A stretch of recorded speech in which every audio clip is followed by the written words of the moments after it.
Hey guys, this is Michael with the Jungle Gym Reviews. Today we're doing something a bit different for the video since I've been getting a lot of requests for this home gym tour in the comments. So today I'm excited to take you through my always evolving space, show you around, talk about my equipment, my training, and some of the history here at the Jungle Gym. Welcome to the jungle, come on in.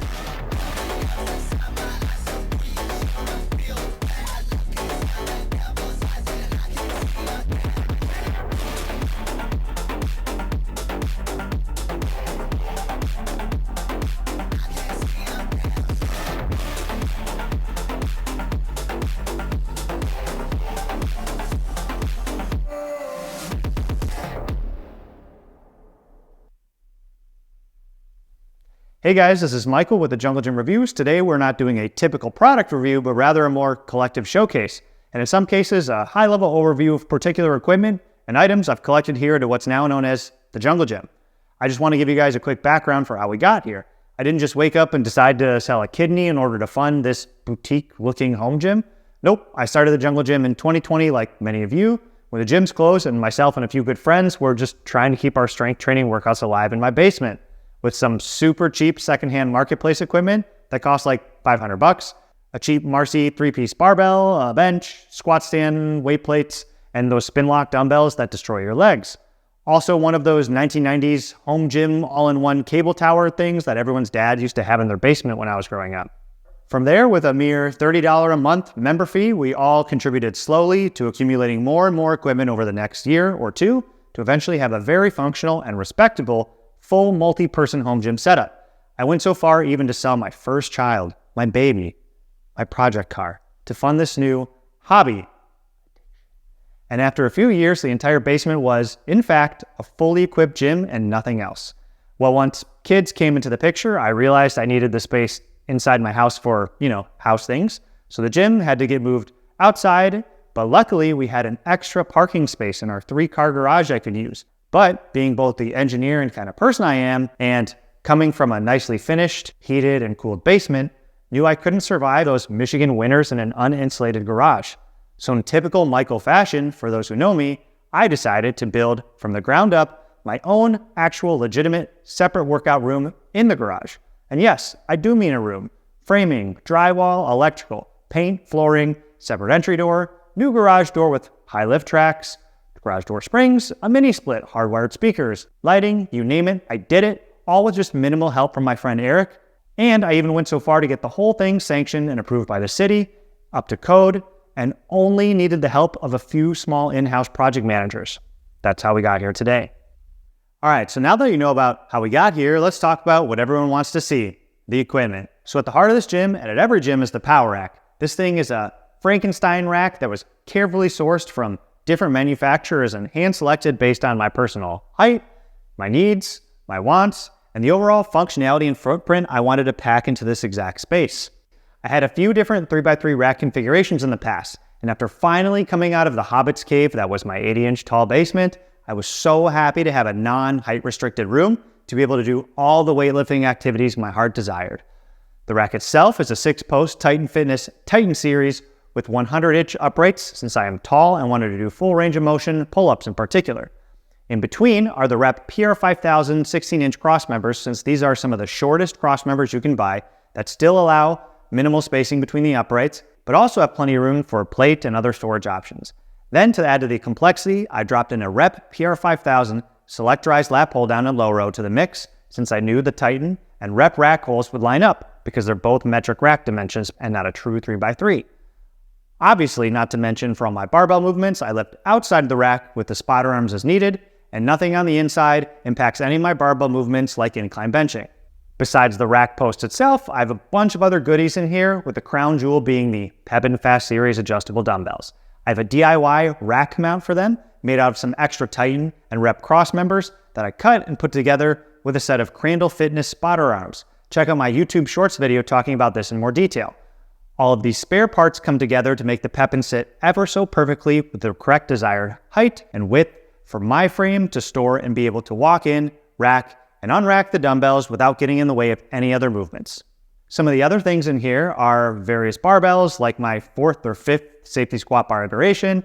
This one is the Bells of Steel SS4, my very in need of cleaning Rogue Bare Steel Ohio Power Bar, and a chrome Titan Fitness power bar that I don't think they make anymore.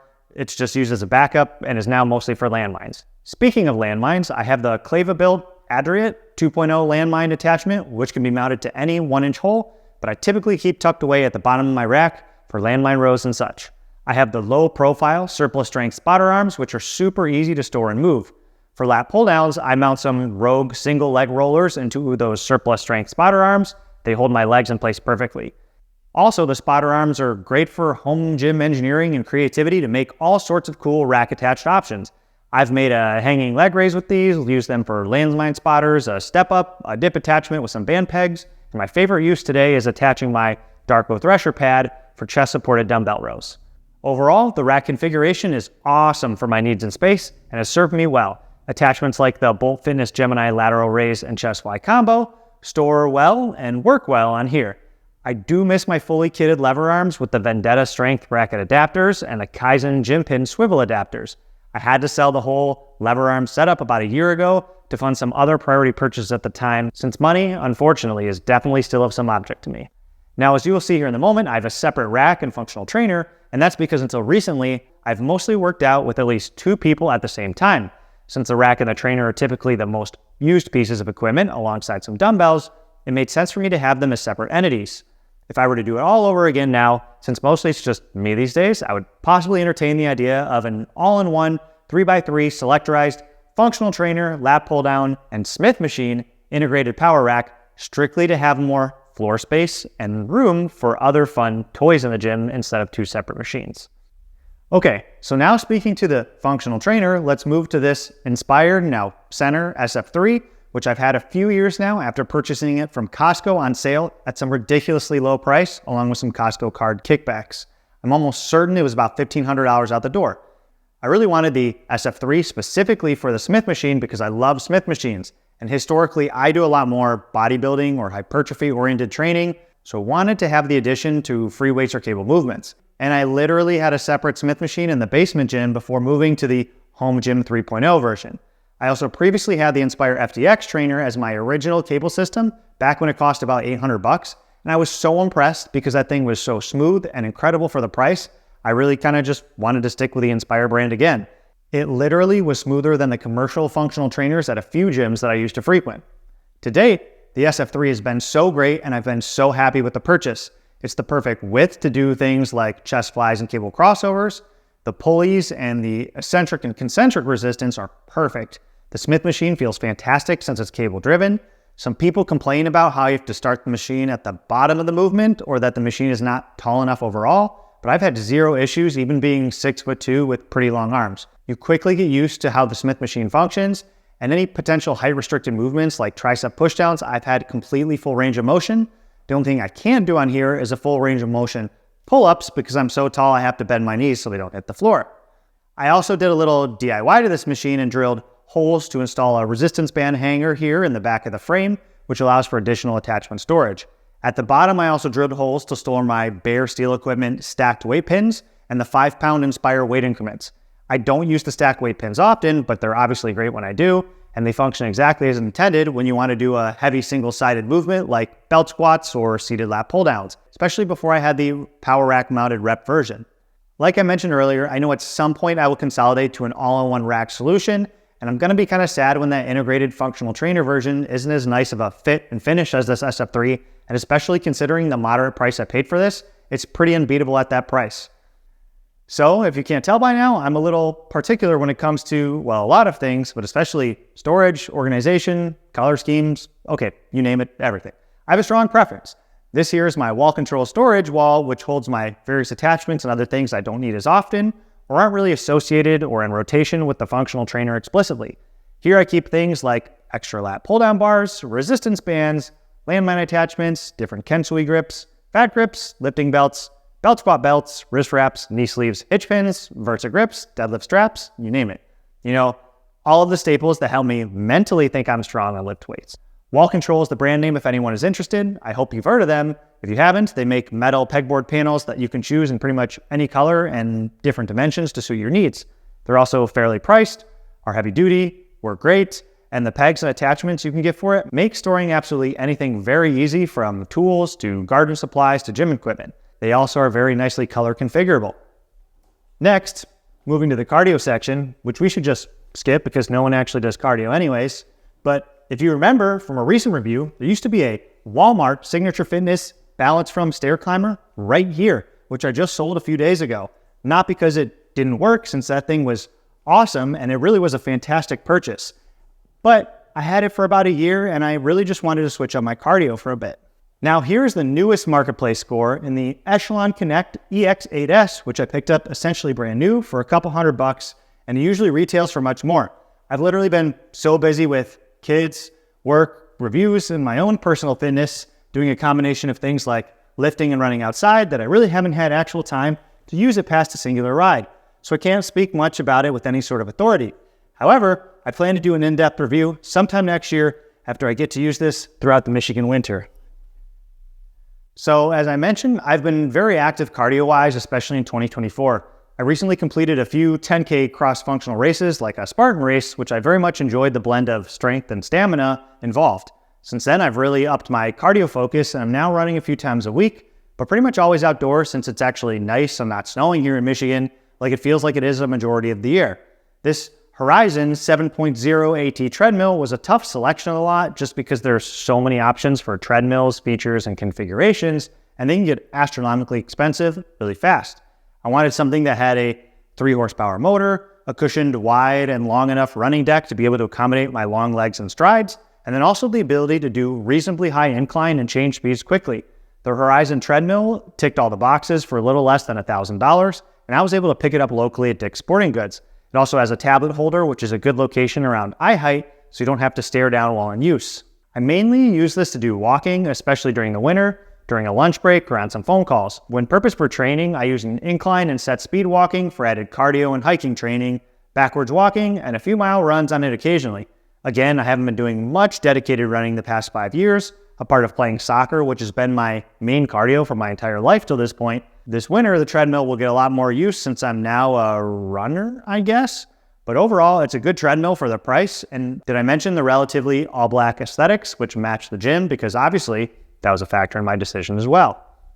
So my newest bench is a Rogue Adjustable Bench 3.0, and I recently had a Rep AB5000 Zero Gap for the last few years.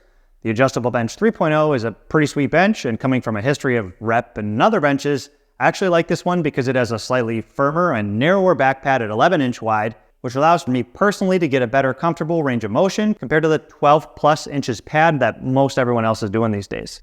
Over here, you will see the tried and trusted Rep Plyo box. It works for box jumps, landmines to set your phone, water, and laptop on, and it's black and white and matches the gym. The Pepin Fast Series Kettlebell I bought because I wanted to test the Pepin Fast Series ecosystem with the dumbbells. It's a nice thought, but definitely uncomfortable for pressing or snatches because of relatively wide head/base up against your forearm compared to a more narrow and more rounded traditional kettlebell design. This isn't necessarily a design flaw as much as the part of the limitation in reusing the dimensions of the original Pepin weight plates. So there isn't a way around it from an engineering standpoint, I wouldn't think. I will be doing a separate, more in-depth, short review in the future. Here, I also have some dumbbell pairs for 5, 10, and 15 pounds. Since the Pepins don't start till 20 pounds, this way I can do drop sets, my wife can use them, my kids can use them, or really I can do some extra shoulder accessories because I'm not that strong. Then there are some various things like squat wedges made by CFD Performance, some kids dumbbells we bought for my daughters, and the Bolt Fitness lateral raise attachment handles just laying around. Okay, so besides the weightlifting equipment, there's so much non-equipment packed in here, I'm gonna have to do a speed run of the following.